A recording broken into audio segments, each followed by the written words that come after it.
You talk. I'm good. Welcome to Fast Cars, Fast Girls. We are your IndyCar experience. Well, Season 5, Episode 2, because things got wild last week, so we didn't quite get to the race review of Barber. Or the race preview of St. Pete. Yep, sure didn't, so sorry about that, race fans. But we are back this week to review St. Pete and preview Texas, which is already coming right up. Yeah, it's quite the tight schedule. So we're going to first start by reviewing the Firestone Grand Prix of St. Petersburg that just happened this weekend here in, well, we're not in St. Pete right now, but we're in the vicinity of St. Pete. So we're I think quite that close. Counts. Yeah. It definitely counts. Yeah. So we had 2 practice sessions, one happening on Friday afternoon and then one on Saturday. I mean, there were practice sessions. Joseph Newgarden was high on the charts, and everybody kept saying it's because of Barber. Joseph also does really well at this, so I don't know how I feel about that. Right. The practice sessions. I will say it was interesting. They had a huge issue with timing and scoring at the start of the very first practice. In fact, the app that I pulled up still had us at Barber. So that was a fun moment as we all waited for software to reset, I guess. Yeah. I don't know, guys. Just hit Control F5 next time. It's fine. Turn it off. Turn it back on. My dad would say, did you check the O and OFF switch? I don't think that they did. They must not have. No. Although, strangely, in practice, we had a lot of drivers off. That was interesting, especially for the second race on St. Pete, which they were just here in October. So it's not like there was a year gap. Yeah, this is the shortest gap they've ever had. And, there were a lot of cars that went off. Although, I feel like some of that was due to, it was a little cooler that first day, a little windier. Yeah, but the second day it was Pagano and Dixon I know, Rosenquist. Right. So those are all, drivers you don't necessarily expect that from. Yeah, but I mean, again, it's practice. I don't really put a lot of stock into what you see happening during practice. Yeah, I don't. So. They could be doing all kinds of things. Yeah. They could just be trying out something and it doesn't work. It's a little squirrely, gets away from them. Try it again. Exactly. So those are the 2 practice sessions, Friday, Saturday morning-ish. Yeah, like 11. Maybe not. So, and then Saturday afternoon, of course, was quals for the road course, which meant we had, I believe the technical term is knockout qualification. Yeah, basically. I don't know. It's an interesting qualification session. It always is at St. Pete, though. It always is. Mm-hmm. I mean, 2 of my favorite drivers made it to the Fast 6, so I was a happy camper. Colton Herta winning the pole position. Yeah, Colton got pole. That was very great. And, of course, we love Meyer Shank Racing. Jack Harvey was starting in P2. I know that's the highest start for Harvey, so that was great. Was great. Yeah, but then, we had Will Power, who is perennial in the Fast 6, spin and lose it. And he has, a record number of poles. Yeah. And, spun out on 1. RHR, lost his fastest lap. So did Dixon. So did Kellett. It was very interesting, especially in that first round. Yeah. And then there was the weird issue with tires. Yeah, because Rossi's tires just never came in, so... His reds didn't. And they usually come in about 2 laps. But there was some talk that perhaps some of the drivers, and it's not just Rossi, there's a handful of them, thought that the reds might not have been the right reds, or that not all drivers got the same compound, but Firestone said that's not what happened, so I tend to trust the manufacturer. I tend to as well. Especially although with that. We have seen 2 different compounds at a track before. Yeah, but they not for race day, but yeah. No, and Barber 2 years ago, but the thing is, like, Firestone was like, hey, our bad. Yeah. We accidentally did this. So they're coming out now and saying no. Very interesting. Yeah. So, well, yeah, I believe Firestone on that because they own it. Mm-hmm, they own it if it's their fault. They do. And then before the race, of course, it's the warm-ups are back this year. Yeah. I know that they're trying to compress weekend schedules, but then why have a warm-up? Yeah, it's interesting. Although I kind of enjoy it because, I don't mind. We were finishing, getting ready before we left the house, and had it on the TV. So it's I kind of enjoy it, especially at races we're not at. It's a little Little teaser before the real race. No, I think it's fine, but I'm saying don't say, well, we're really trying to compress schedules, but then sacrifice a practice for a warm-up or throw everything on one day and a warm-up. Yeah. That's my thought. But no, it's a warm-up, although it did show us the scoop for the aero screen, so that was cool to see. So it was. We'll see if that makes an appearance next week. I bet it does not, though. Yeah. I bet not. Probably not. No, it messed with the downforce, and it didn't help with some of them. So, okay. Well, I think it's time to start talking about the race. I think so. Okay, let's run them backwards. Alrighty. Who you got first? So Max Chilton started 22nd, my goodness, and ended the race 24th. He was our first out. He was out for mechanical issues. He actually had an issue with his shifting. So he was out pretty darn early. He was out pretty darn early, which, yeah, is a shame to be out, especially when it's just some mechanical gremlins. Yeah. Next up, started 23rd, finished 24th. Or no, it's backwards. It's backwards. Started 24th, finished 23rd. Dalton Kellett, who it says he was off course, but was he? He was not off course. Was he really off course, or was he just kind of randomly in the middle of two places where if somebody got squirrely, they definitely could have hit him? Yeah, he was just sitting in the middle of between turn 1 and turn 2 and pit out. I mean, honestly, like, leaving that car there and, like, I don't know if anybody was even communicating with him about what to do because he just got himself out of the car. Like laps later. Like many laps later. I believe it was after that full course yellow that did not happen for him. They didn't come and get him. Yeah. It just felt very Bush League. Like, what are we going to do here? Because you came for Jimmy Johnson every time he had a one car incident. Yeah, and this was definitely on track. Yeah, like you pulled him out and restarted him. Like, what the? Also, last time I checked, having a driver get out of their car and run across track area during a race might be one of the most unsafe things to have happen. Yeah. Just not okay with that. No, I was displeased with how they handled that. Yeah, I'd like to hear the full story at some point, guys, because you don't let that happen to a driver. No. Mm-mm. No. Yeah, no, I would. It's very, very interesting. So starting 23rd, ending 22nd, speaking of people who caused yellows, Jimmy Johnson, who caused 2 out of the 3 cautions. He sure did. The first one was between laps 18 and 20, and just him in turn 13. Mm-hmm. That was the one where he hit the tires and kept trying to reverse, but kept going forward. That's the one where he needed to turn right onto the straightaway and didn't. Yeah. And went just straight into the tire barrier. Just like, nope. Couldn't reverse. I don't want to. Mm-mm. The next one was around lap 73 to 75. And, did the same thing in turn 3. Just spun it. Yeah. He ended up five laps down, I believe. Yes. Yeah.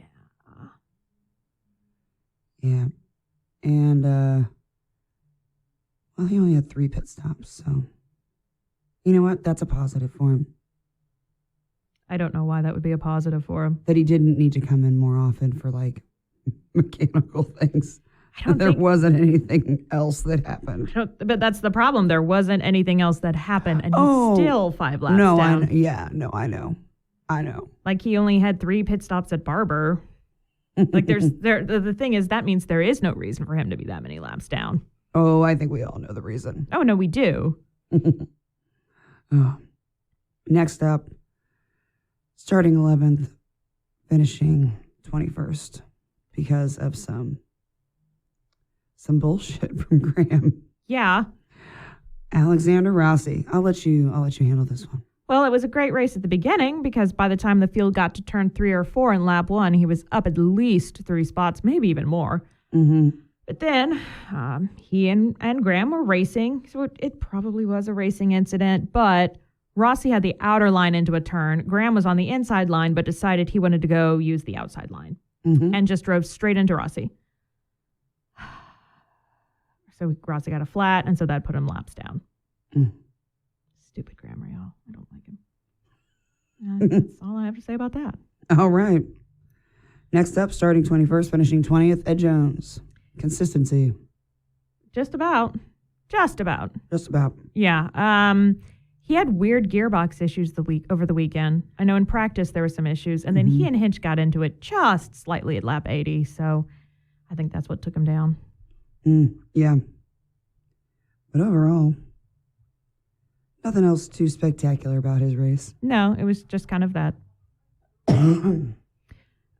Starting 6th, ending 19th, could not put it together this weekend, apparently. Pato O'Ward. Which, he can qualify like crazy. He usually can race well. I just think he did not have it put together for this race, and it's just unfortunate. Yeah, he was quite displeased with his car. Yeah. Throughout the race, so. Yeah. And then starting 12th, finishing 18th, James Hinchcliffe. Oh, James, what are we doing this year, buddy? I know. You are in really good equipment. Now is not the time to be doing this.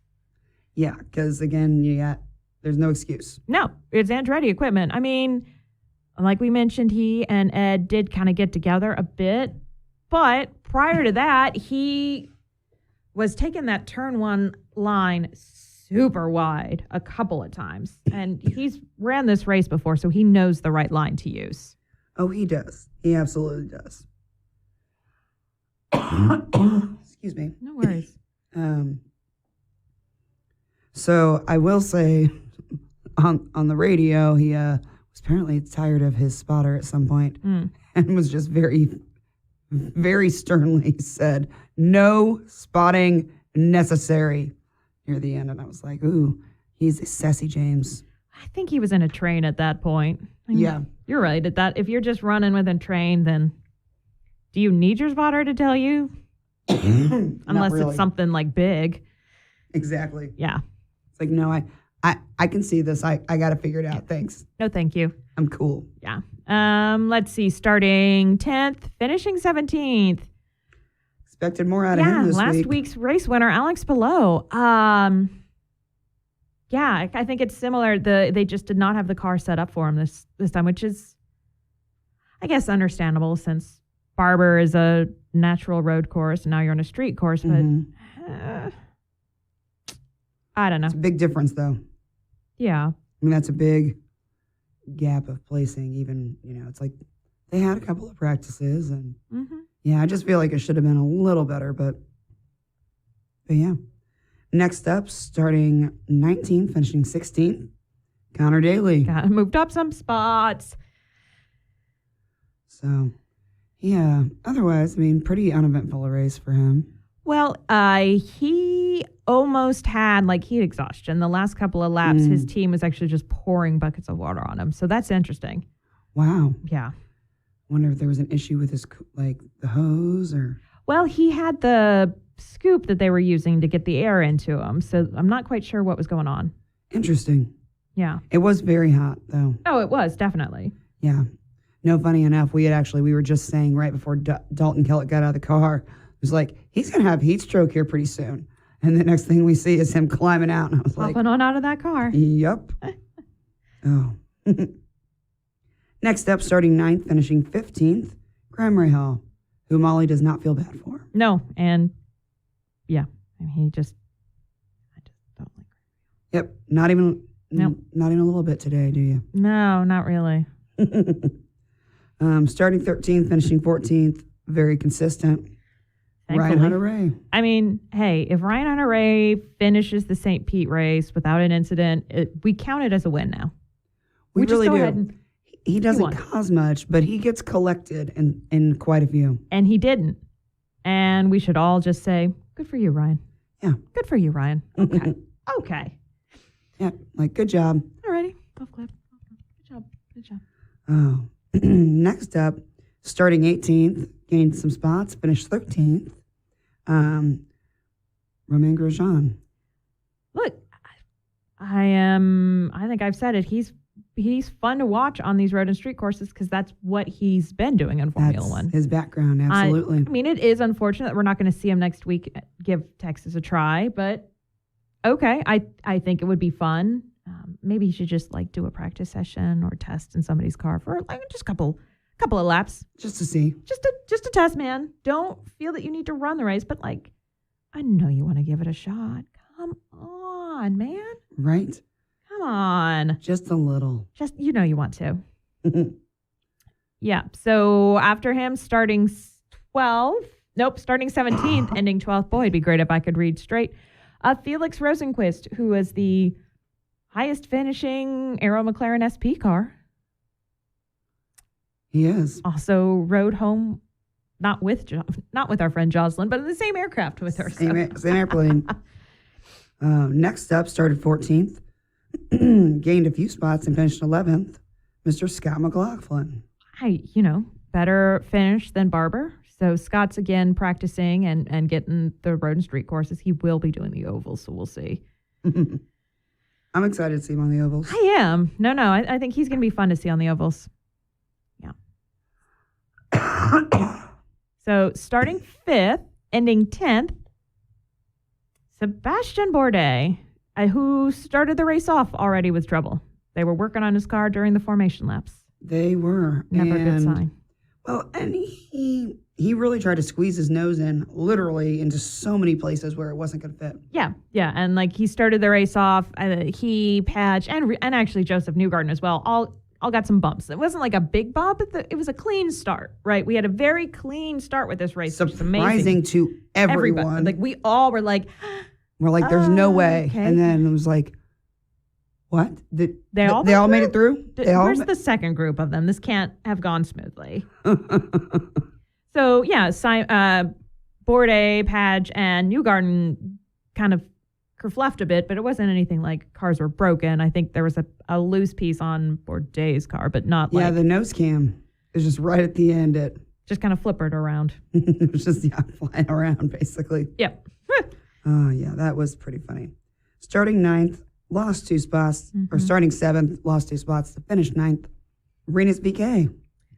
Renus had he kind of put on his big boy pants for this race. He did, and he really wasn't super happy with the car most of the race, but he wheeled the shit out of it. He did. I mean, he held Ray Hall off in turn 1. He was in some places being more reactive instead of a defensive proacting, which technically would have gotten him called for blocking, but nobody got cited this race.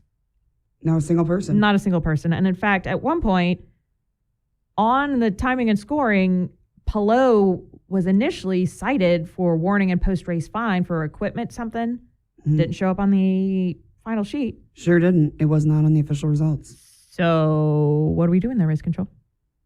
Well, I believe you had quite a few words for race control based on qualifications. I have many a few. Yes. Yeah. So, but other than that, no, I think Arenas is still putting on shows for us. So I appreciate that. I do too. Yeah. I do too. So he started 20th and battled his way up to 8th like a pro. I feel that he had to do that. Yeah. Just signed his contract with Penske, good through 2023 with a tag-on option. And then he bites Fluffed it at Barber and then just mulliganed his qualifications. Oh, yeah. Will definitely had to just be like, I can make up spots. I know how to drive. Please don't have buyer's remorse. Yeah, please don't tear up the contract in front of me. No. Oh, but yeah, finished 8th, so 12 spots. Hey, good for him. It's a hell of a race. Good for him. Starting 16th, finished 7th. Marcus Ericsson making this his second top 10 finish. And since we've only had 2 races, 2 in a row for him in Chip Ganassi equipment. Heck yeah. So, all right. I mean, the season's not over. I'm not going to make a declarative statement, but I was concerned that he was going to get overshadowed, and I was as well. The short end of the stick, but apparently Marcus Ericsson is not. Nope. He's coming to play. He is, and he's got the equipment. Yep. Starting 15th, finishing 6th. Takuma Sato. Sato he finished solidly, made some spots up, but other than that, kind of quiet for him. It was. Honestly, I didn't even realize how much he was moving until about halfway through the race. Yeah. Because he was just kind of doing his thing. Some might say he was being sneaky. Very sneaky. Next up, started 8th, finished 5th. Scotty D. And nobody was surprised. No. Oh, Scott. He's just going to do well. He's just going to do Scott things. Doing Dixon things. That's it. Just Dixon things. Yep. Next up, starting 2nd, finishing 4th, Jack Harvey. That's just a heartbreaker. Just a heartbreak. So close to. He had a good podium. race. He had a good win. Or he had a good qualifying. I wanted something that wasn't. I wanted him to be at least 2nd or 3rd. I wanted him to podium. Just because it was a good race weekend. It was a great race weekend for him. Yeah. I mean, it's all heavy hitters. Yeah. Like. I mean, he's. In this top 5. Yeah, in the top 5. Yeah. I was like, yeah, that's a great group of people to be around. Yeah. And starting 4th, coming in 3rd, Simon Pagino. Yeah. Also. Great race for him. Great race. Kind of under the. Radar. Yeah. Thank you. I can think of the word race. Yeah. He made moves, but he wasn't like flash and dashing. No. Yeah. No, he was smart. He was collected. Yep. Very smart. Starting 3rd, finishing 2nd, Joseph Newgarden. I mean, I think what he said was right. He had a great race. He just couldn't put that final piece in to get in front of Colton. Nope. I mean, 8 laps left, and he came over his radio and said to his crew, like, thanks, everybody. You know, it was a great car. He's just really quick. Yeah, and that's 100% right. Joseph just too quick. Had a race that he should feel very, very proud of, but Colton just had a better race. Oh, my better gosh. Car and that Andretti ride was dialed the fuck in. And that's what, you cannot let an Andretti car get in the front of a rotor street course. They just take off. Yeah. I don't know what, they just are like, bye everybody, we're going to go forward. And gone. Like Rossi, was it at Barber that he did that? Or Long Beach and Road America. Yes, Long Beach and Road America. Yeah. Yeah, in the same year, and we were all like, so we don't let Andretti's get the pull at rotor street courses, guys. They will run away with it. They really will. Yeah, and he did it. Colton kept in the clean air. He kept ahead of everything, and he managed quite a few restarts on that course with Joseph Newgarden behind him. Yeah. Ready to pounce, trying to pounce. Oh, always trying. So, dang, Colton. Excellent race. Excellent race. Very deserved.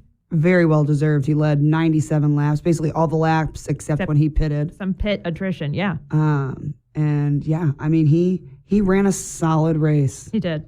It was a solid weekend for him. It really was. It really was. My favorite part of the weekend, because of course Brian Herta calls for him. Well, there were 2 things that were great. Number 1, Herta had asked his dad to be quiet and let him qualify with a little bit more colorful language. And so Brian obliged. And then at the end, Brian comes over and just says, P1, so I guess next time I'll just shut up and let you fucking qualify. Which I just love that. I'm like, yeah, okay. That I can relate to with the parent-child relationship. 100%, yes. Yeah. Well, I guess next time, you were right. Okay. Alrighty. I will.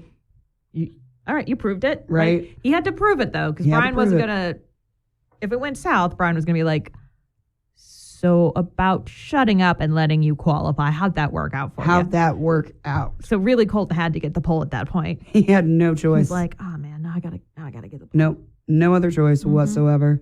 I also enjoyed at the very end because, I know that Colton is technically an adult.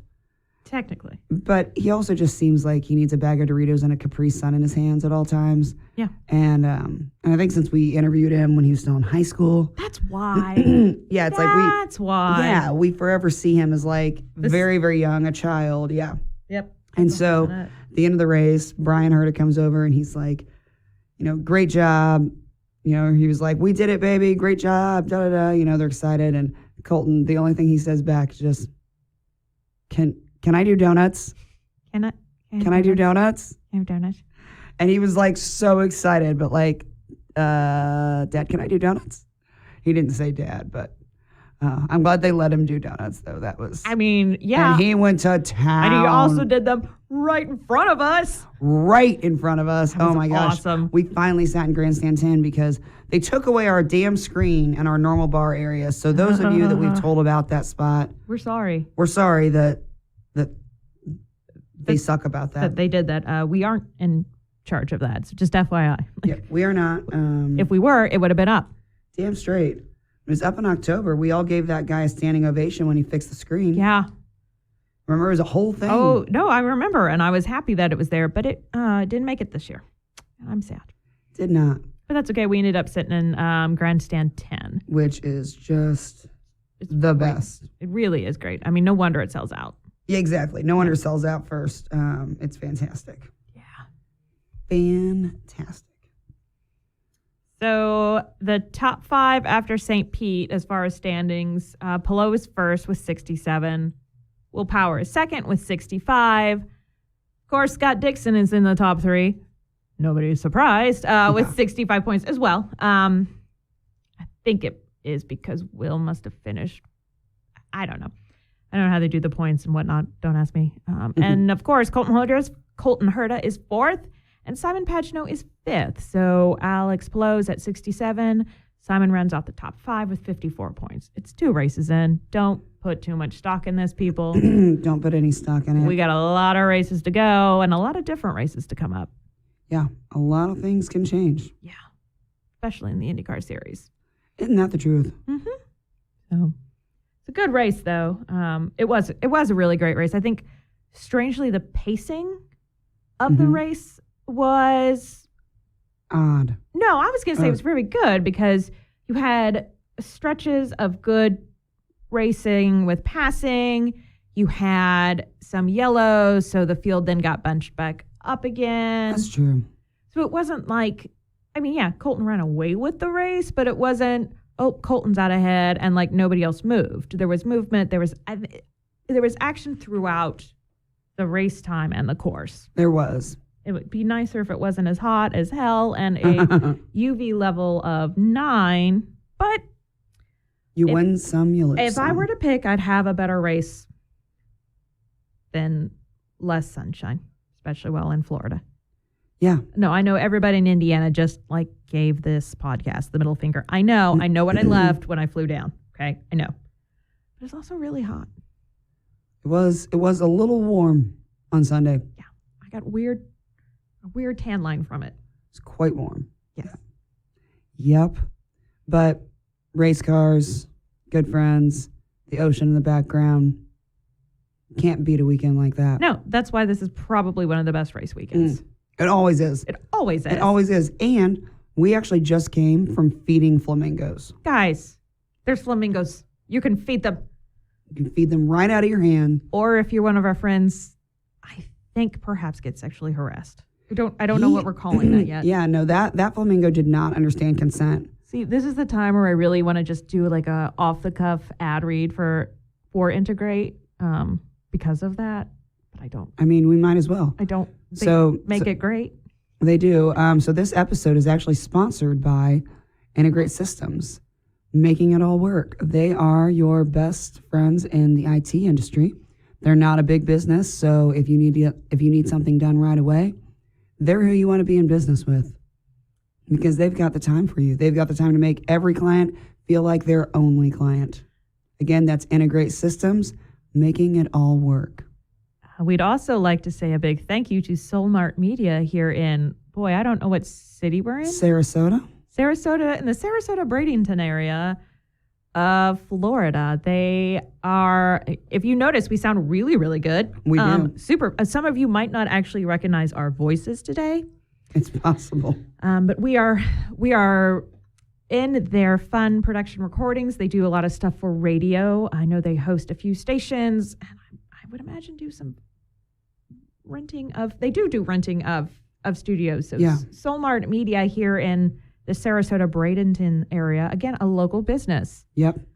You got to support your local businesses. So we'd also like to say a big thank you to them for letting us come in here and record. We feel very professional, which is we do. Strange feeling for us. It is, especially after a race weekend like that. Like this is equipment that Like We've got Ladywood 4. it lights up red, guys. It's cool. My headset doesn't do that. It Nope. does a little bit. Nope, it really doesn't. So But yes, thank you to Solmart Media and especially to Mercedes here at yes, Solmart. who's been showing us around and giving me some really cool tips. So watch out, guys. Yeah, we're about to get a lot cooler. You didn't know, but we could get cooler. But it's going to be about 10% cooler, like maybe 90% cooler, actually. Yeah. Somewhere in there, 10 to 90. Yeah, depending on who you are. Right. Well, I guess we can move on into our preview. All right. Yeah, Texas. So it's the Texas Motor Speedway, and they are doing a double header this time. Did I put notes down for stuff? Did a little. Okay. It's the Genesis 300 and the Expel. I don't know what it is. XPEL 300. Expel, I believe, is probably like a rain shield. Yeah, it's got to be. Yeah. So it's at the Texas Motor Speedway, which is a great place. It is a 1.5 miles, so they call it a super speedway. We kind of disagree with that designation for it. But so it goes. But they never ask us, so whatever. Rude. So it's a 4-turn to oval, of course. We've got the first 2 turns are at like 20 degrees, and the third and fourth turn are at 24 degrees banking. Which seems very intense when you're there in person. It's so intense when you're there in person. And if you all remember back to last year, this was actually the race that started this season. It was indeed. We started in, I don't believe at this time, but we started in Texas last year because it's 2020. June. It was in June. It was in June. That's right. Because we had like the iRacing stuff. Yes. Yep. So it started in June, and everybody went down and came back all in one day. That's Flew down in the right. morning. It was a one-day show. Practice, quals, race, boom, done. They won't be doing that this year because they're actually running 2 races. Saturday night and Sunday night. Well, more like Saturday night, Sunday, late afternoon, kind of. One starts at 7, one starts at like 3 or 5. 5. 5. It's at 5 on Sunday, 7:30 or whatever on Saturday. 7, yeah. So again, it's a 300. So the drivers would do 200 laps for a total of 300 miles. Both nights. The lap record, 2017 with Tony Kanaan. I remember that because that was just that crazy ass race. Oh, yeah. Yeah, that was a crazy race. The Clusterfuck 600. Yeah. And like most courses on the circuit, Team Penske has the most wins. I believe Elio Castroneves is the driver with the most wins. So that's awesome. Go Elio. Go Elio. I'll tell you what, if you're going down there in person, it's a great place to have a race. It really is. It really is. We had a great time. Unfortunately, we can't make it this year just because of when it is in the schedule, because it's May. Like, it's this coming weekend. We're still in Florida. Yeah. Feeding flamingos. Yeah. So, no, we cannot go to Texas because my job likes it when I occasionally come in. Yeah. Yeah. No, I get that. We're sticklers about it. Also, with it being, so last year, like, the race was Saturday, so they gave you Sunday to travel. Not last year, 2 years ago. Race was Saturday, so, you had that Sunday to fly back. So you really only maybe missed a day of now with the race Sunday afternoon, you're not going to get a flight out until Monday. Oh, heck no. No, not from there. No. So, yes, this year in 2021, it's a doubleheader, but it's still a very compressed schedule. So Saturday, they have 1 practice. Then they go 2 quals in 2 qualifications, not 2 as in the number. Yeah. Into quals, and then they race. And then Sunday, they just race because it's a double header, oval qualifications, super easy to remember. Lap 1 is race 1, lap 2 is race 2. That's it. That's it.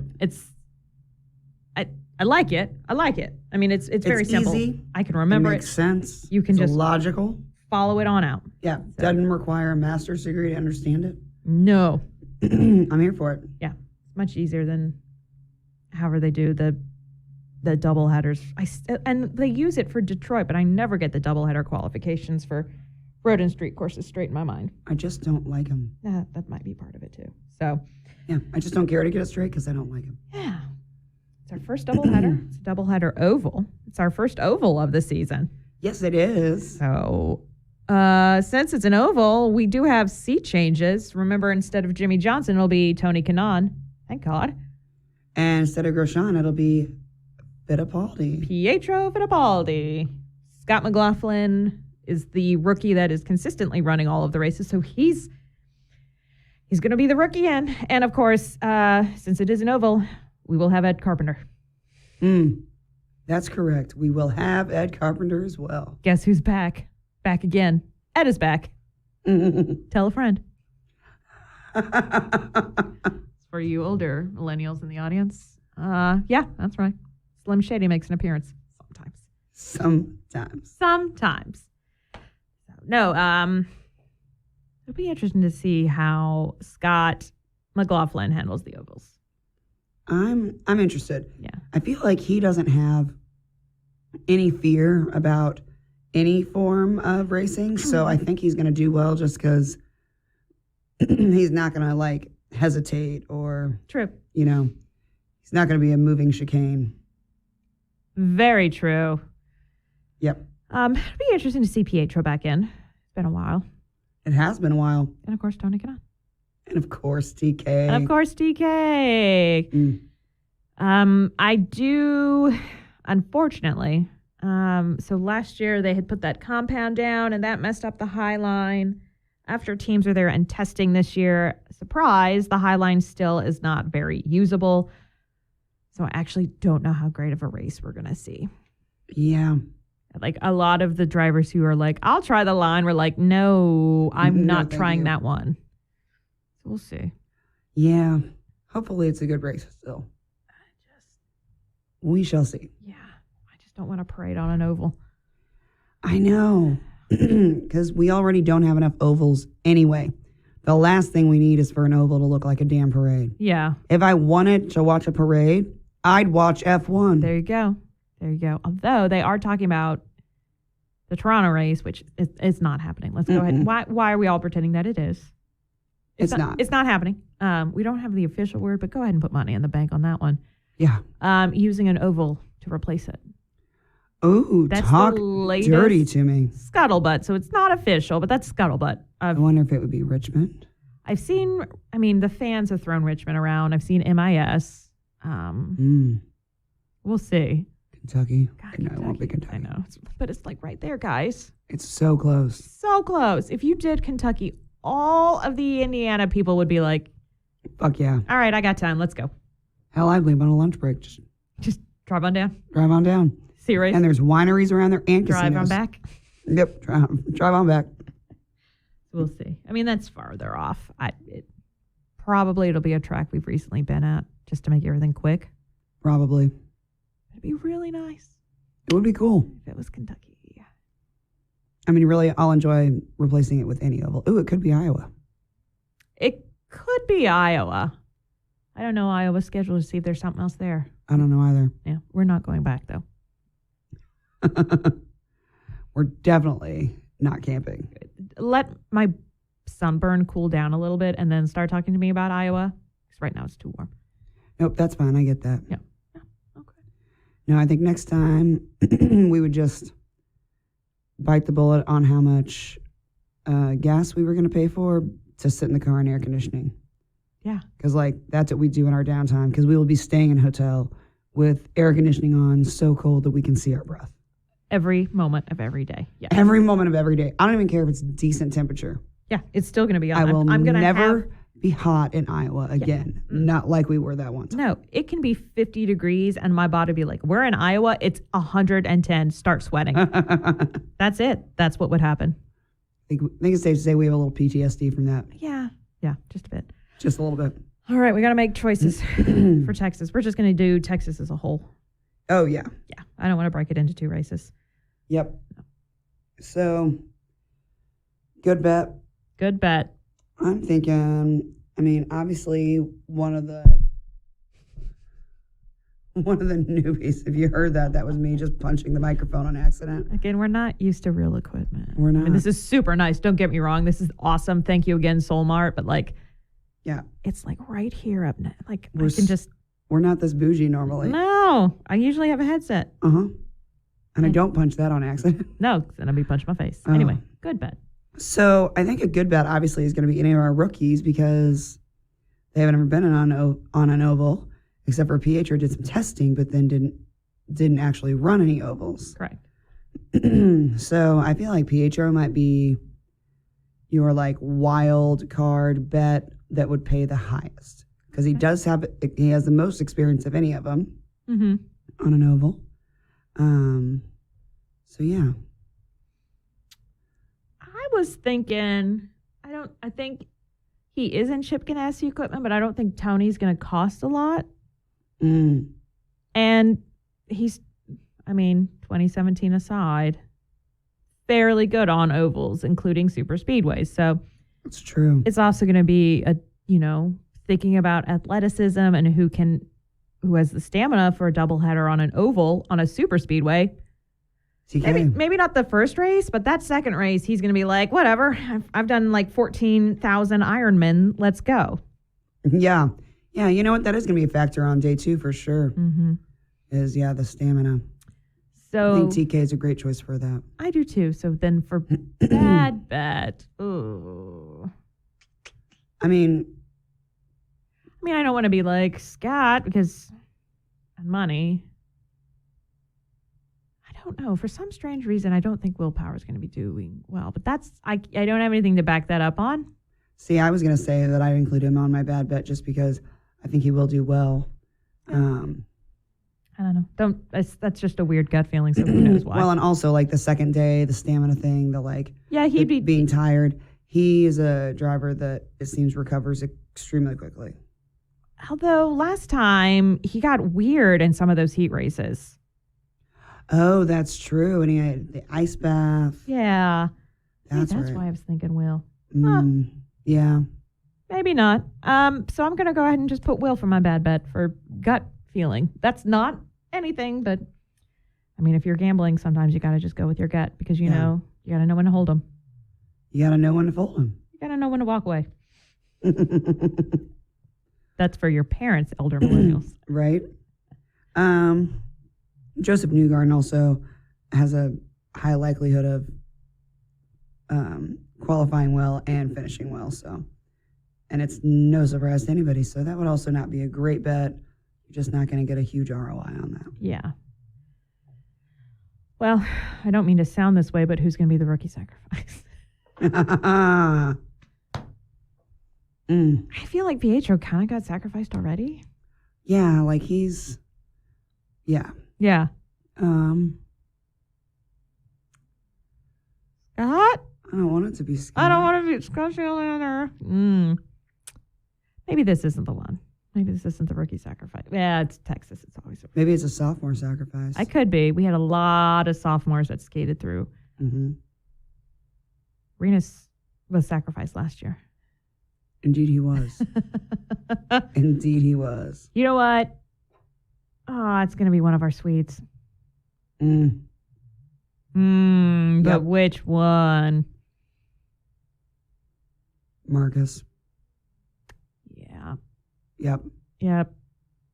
All right, so Marcus will be the first out / rookie sacrifice. And yes, we mean that tongue in cheek. Don't be all about, it's not funny to make jokes about this.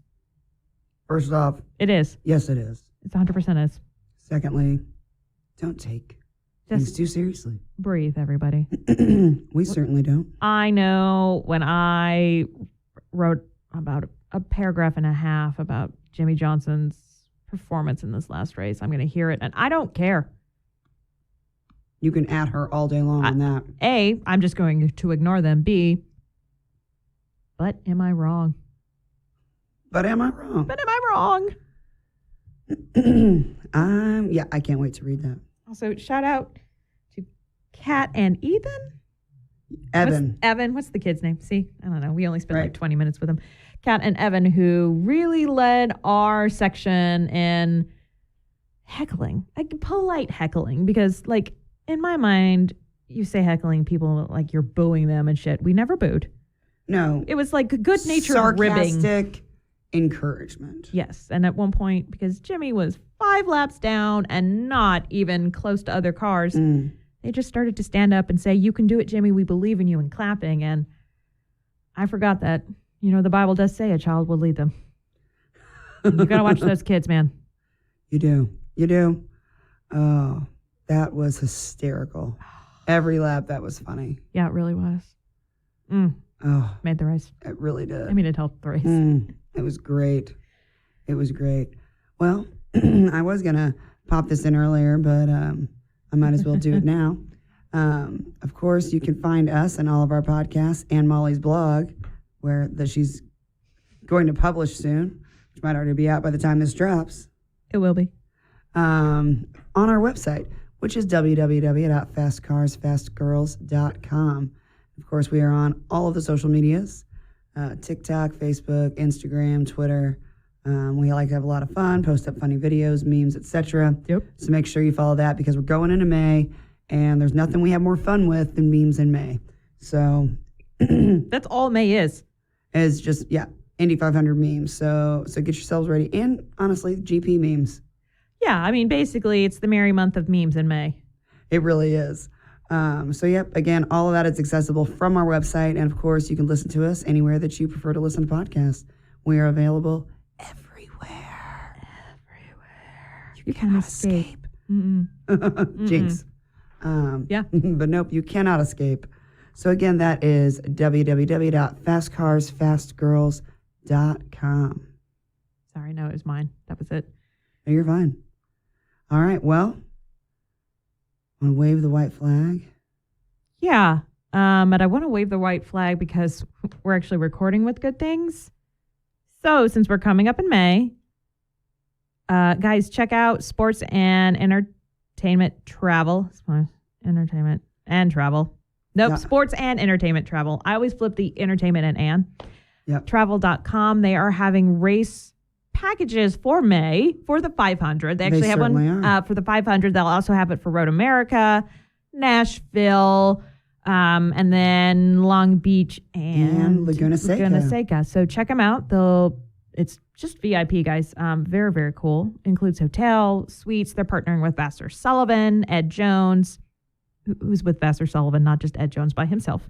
Who's like Ed Jones. So you get some meet and greets with it. Meet and greets. There's going to be like a dinner, tours. If things should be open in May. Yeah, we should be. And like after May. So yeah, check them out. We are under like good stuff. I thought let me plug them too, since we're just plugging everybody. Yeah, might as well. Let's just throw everything in the pot. Might as well. But take a look. You know what? If you end up going for it, please say that you heard it from us. It'll ask. Yep. When you go on the website and you go to book, there's a little pop-up on the left that says, "How did you hear about this?" And one of the options is Fast Cars, Fast Girls. Just boop. Make sure that you click that, please. Just click the button, please. Thank you. It's going to be really fun. We are excited to be partnering with them. We are. And the Laguna Seca race also comes with a bonus of going to Napa Valley and doing wine tasting. I mean, guys. Wine tasting and then Indy cars. A combination cannot be beat. I think Jesus himself ordained that comment. It's in the red words. Oh, it's in the red words for sure. So. Faux show. All right. Yeah. Now we should probably just wave flags. Yep. Okay. So white flag. What you got?